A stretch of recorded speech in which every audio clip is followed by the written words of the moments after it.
necessidade de que façamos a nossa avaliação, porque somos tendenciosos ao comodismo, somos tendenciosos a buscar uma posição mental menos trabalhosa em nossa mente. Sempre somos tendenciosos a buscar uma desculpa ou um motivo para que não tenhamos a obrigação de fazer ou deixar de fazer determinadas coisas. Então vamos nos doutrinar, vamos nos avaliar. Como estamos? O que precisamos? E assim convido vocês para que possamos escutar um trecho de uma das cartas de Paulo. Sempre há algo grandioso para que possamos coletar diante dessas cartas, desses ensinamentos. Viver pela fé. Por isso nunca ficamos desanimados. Mesmo que o nosso corpo vá se gastando, o nosso espírito vai se renovando dia a dia. E essa pequena e passageira aflição que sofremos vai nos trazer uma glória enorme e eterna, muito maior do que o sofrimento, porque nós não prestamos atenção nas coisas que veem, mas nas que não se veem. Pois o que pode ser visto dura apenas um pouco, mas o que não pode ser visto dura para sempre. Vamos nos preocupar com o que não vimos. O que vimos, nós já sabemos como é. O dia de hoje nós já vivemos ele, já sabemos como está e já sabemos como estamos. Mas os dias próximos que irão chegar, nós não sabemos como eles serão. Nesses ensinamentos que Paulo coloca para a gente na carta, nos fala então, em outros termos, tenhamos preparação para os dias que vêm. Tenhamos preparação em nosso espírito e nosso ser para as situações que chegarão. E aí a gente volta para dentro de nós mesmos, nós perguntamos, mas por que temos que nos preocupar? Para que você possa se analisar, você pergunta a si mesmo, o que estou fazendo aqui? Por que estou aqui? Como sou? Aí eu te falo, você é um espírito em busca de evolução, está na escola terrena, foi dado a você uma escola de aprendizagem mais acelerada que é o Templo Luz Universal, onde você tem informações mais objetivas e diretas.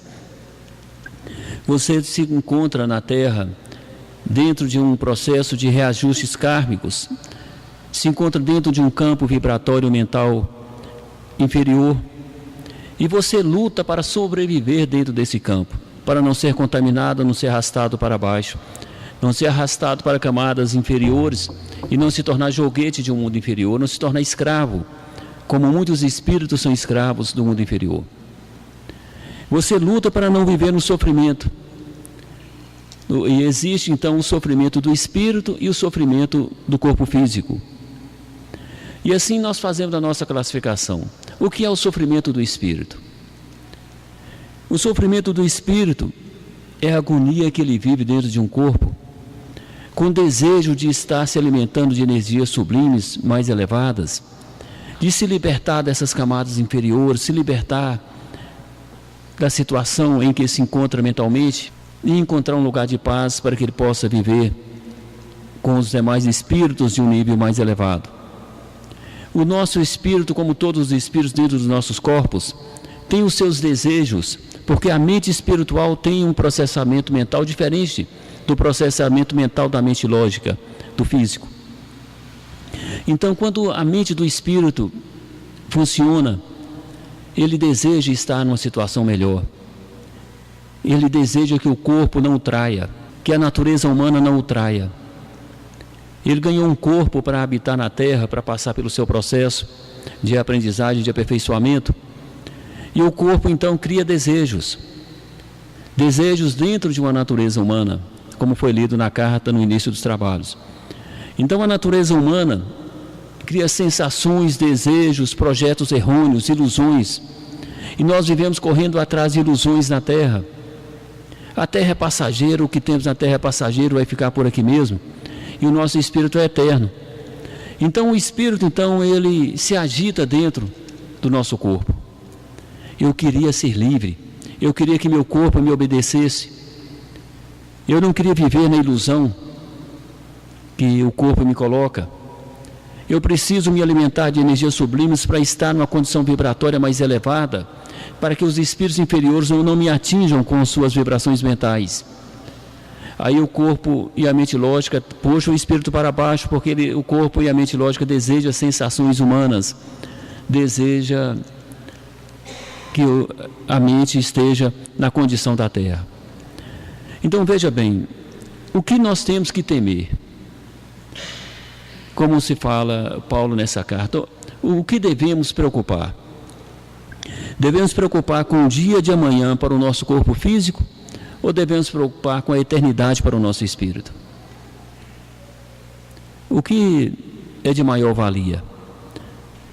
Veja bem, na terra, você levanta os olhos e olha adiante, você vê pessoas com vários níveis de cultura física, vários níveis de posse material, e vê pessoas de menor e de maior grau de posse material sobrevivendo do mesmo jeito, se alimentando do mesmo jeito, morando em moradas diferentes, mas morando e sobrevivendo. Você vê espíritos em graduações menores e maiores e vê o sofrimento, pois nós tratamos com isso o tempo todo. Vocês veem nos trabalhos o sofrimento do espírito que desencarna sem uma preparação. A agonia, o desespero, a dor, uma dor interminável. Então nós temos que separar as necessidades da natureza humana que carregamos e a necessidade do nosso espírito. E aí o que é de maior valia? O que você precisa mais? Quando temos as orientações da espiritualidade, os mentores nos falam como espírito para espírito. Não fala para corpo físico. Não fala para alimentarmos isso ou aquilo. Não fala para ganharmos esse ou aquele recurso material. Os mentores não falam para a necessidade humana. Fala para a necessidade do nosso espírito. Jesus veio à Terra, ensinou o Evangelho para a evolução do nosso espírito. Não foi para a evolução da natureza humana, das sensações humanas. Então a gente pensa e analisa onde estamos colocando os nossos valores. Então vamos analisar, minha gente, o seguinte: temos que viver na terra, sim, mas vamos viver com sabedoria, a sabedoria do nosso espírito. Vamos pensar e analisar com sabedoria o que fazemos. Temos que ser soberano, temos que ser sábios. Tem certas coisas que você pode analisar e ver, isso é de natureza humana, isso é pequeno demais para mim. Coloque essa frase na cabeça de vocês, para vocês dizerem a vocês próprios: isso é pequeno demais para mim. Eu sou mais do que isso. Para que a gente possa lutar na luta contra nós mesmos, sermos o nosso espírito ser o vitorioso. Porque existe sim uma luta interna. A Clara de Assis sempre falava que existe uma grande batalha individual dentro de todos os seres. E de fato existe mesmo. O espírito lutando com o corpo para que o corpo não o escravize. O corpo quer deitar, o corpo quer comodidade, o corpo quer prazer, quer sensações inferiores, e o espírito quer liberdade, quer honestidade, quer soberania, quer sabedoria. Então sempre vai existir isso. E aí vem então a nossa análise individual. Se não pensarmos, vamos agir por instinto. Lembre-se disso. Se você não pensar, não analisar o que é bom, o que deve fazer, o que não deve fazer, não buscar dentro de você a sabedoria para pensar o que Deus quer que eu faça, o que é bom para o meu espírito, o que eu devo fazer, o que eu não devo fazer, você vai ser conduzido pelo seu instinto. O que é o ser conduzido pelo instinto? É o ser que não pensa, é a sensação da carne que o conduz, é a avalanche de atitude da humanidade que o conduz. A pessoa é empurrada de um lado e por outro por opiniões de outras pessoas em iguais condições. Isso é viver por instinto. O ser instintivo é o ser que não pensa. Então nós não podemos viver por instinto. O que é viver por instinto? É quando a sua mente reduz da sua posição dentro da razão a uma situação que ele não pensa, ele não importa. Ele deixa as coisas acontecerem. Se está todo mundo fazendo é porque é bom. Não é. Então, quando você deixa de ter suas próprias opiniões, quando você deixa de analisar a si próprio, quando você deixa de pensar e buscar sabedoria, então você está agindo por instinto. Meus irmãos, graças a Deus, todo ser que age por instinto é escravo de uma outra mente. E sempre mentes inferiores é que escravizam os outros. Então vai existir uma mente inferior, de encarnado ou desencarnado, que vai escravizar o outro.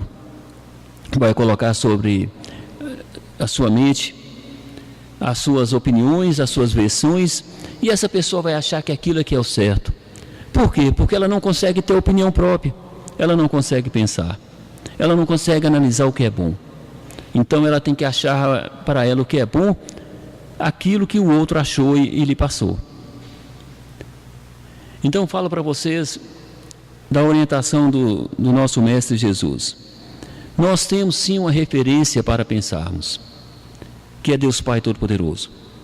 Nós temos Jesus como referência, temos o Evangelho como referência. Então aquele que tem uma referência, tem uma direção para caminhar, tem uma direção para pensar e servir de base para a sua sabedoria. Vamos buscar sabedoria na espiritualidade, sim. Vamos buscar referência para os nossos atos, para os nossos pensamentos na espiritualidade. Naquele que é estar melhor do que nós, mas estar melhor espiritualmente. Então vamos buscar referência nele. Aí nós não erramos. Mas se você buscar referência em quem está vivendo por instinto, aí você vai se perder, como ele irá se perder também. Então lembre sempre-se disso. Todos nós precisamos de referências. E qual é a nossa referência? Qual é a minha referência?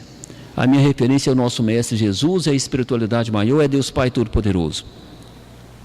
É nessa referência que eu encontro o direcionamento dos meus pensamentos, da minha mente, do meu espírito. E meu espírito estando direcionado em um ponto seguro, ele sobrepõe sobre a minha mente. E aí eu não ajo por instinto. Eu não sou conduzido por opiniões de pessoas que não sabem sequer o que está falando. Então é importante a gente ter isso na nossa mente. Você tem que ter uma referência. E que a sua referência seja espiritual, a de luz, para que não haja erros. E o que as referências de luz nos ensinam? Só nos ensinam coisas boas. Olha o São Francisco de Assis. Ele nos ensinou humildade, nos ensinou a conviver pacificamente, harmoniosamente, nos ensinou a tratar bem as pessoas. Olha Paulo aqui em suas cartas, ele nos ensina a ter fé, a ser forte na fé. O que é fé? É ligação magnética com aquilo que você projeta a sua mente e acredita.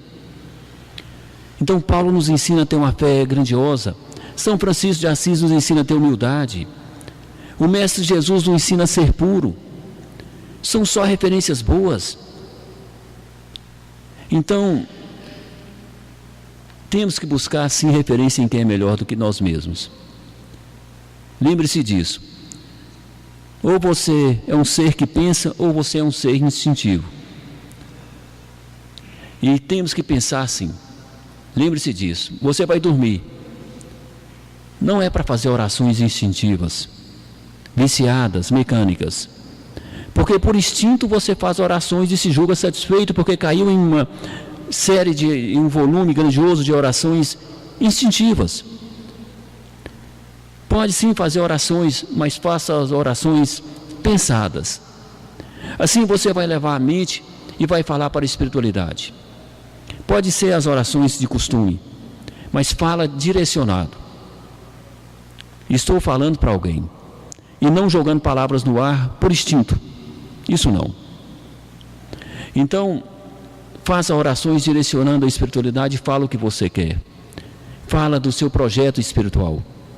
Eu estou na terra, eu tenho dificuldades aqui na minha convivência terrena, tenho dificuldades na minha sobrevivência, me conduz para que as coisas não me faltem, mas que não me falte também sabedoria em meu espírito, leveza em minha mente, para que eu possa, com necessidade ou com fartura, ser firme e forte na minha fé e ser ligado à espiritualidade. O espírito que é ligado a Deus nunca passa necessidade. O espírito bem assistido nunca passa necessidade. Ele é sempre intuído, ele é sempre conduzido. Então é saber ser conduzido, é saber conviver com os nossos mentores, com os nossos mestres. Aí sim temos as respostas, aí sim temos aquilo que precisamos. É lembrar disso. Você tem tudo o que você precisa. É só usar. Lembre-se disso. Você tem todas as respostas que você precisa. É só elevar sua mente.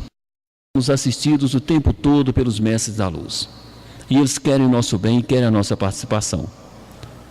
E assim nós vamos aprender com eles. Os nossos mestres superiores são nossas referências.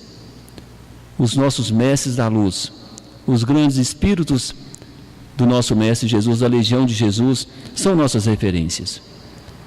Então, como aproveitar essa referência? É buscar neles o exemplo. Buscar neles, mas eles já estão bem. Eles já sofreram aqui na terra, já passaram por sofrimento. Mas quem disse que eles sofreram? Por que você disse que ele sofreu? Porque quem tem fé, quem tem conexão espiritual não sofre. São Francisco de Assis caminhou na neve, com fome, com sede, com frio. E ele fala que ele não sofreu, porque ele sabia separar o espírito do corpo.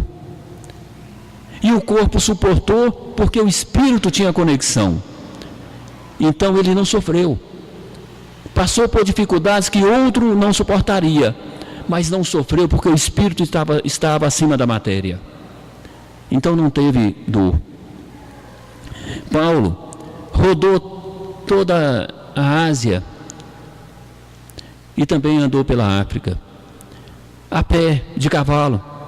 Foi surrado, foi apedrejado. Ele sofreu? Não sofreu. Porque quem tem o espírito sobre a matéria não sofre. E as cartas dele mostram que ele não sofre. Então vejam bem, é estar sobre a matéria, é o espírito soberano, é o espírito que tem referência espiritual superior e sabe viver com essa referência. É estar acima do sofrimento. Agora, o que faz um ser sofrer? É a sua carne, é a sua natureza humana. Se o espírito está acima da natureza humana, ele não tem sofrimento. Leiam e estudem a vida de todos e pergunte: você sofreu? E você vai ver que não sofreu. Meus irmãos, graças a Deus, que Deus Pai Todo-Poderoso nos ilumine dentro dos nossos objetivos. Nós temos sabedoria para aprender as coisas e temos que concluir da melhor forma. O conhecimento é útil quando ele é praticável. Então vamos buscar o que nos serve. Poderíamos falar de diversas passagens, mas tudo se resume em uma coisa simples: educação do espírito, educação da mente. Vamos buscar a educação da nossa mente, a educação do nosso espírito, para que a gente possa, como os grandes mestres que passaram pela terra como encarnados, ter o espírito sobre a natureza humana. Que o nosso espírito sobreponha a tudo. Que o nosso espírito não seja escravo do nosso corpo. E assim nós vamos ser vitoriosos. Graças a Deus. Agradeço a vocês por terem me escutado. Graças a Deus.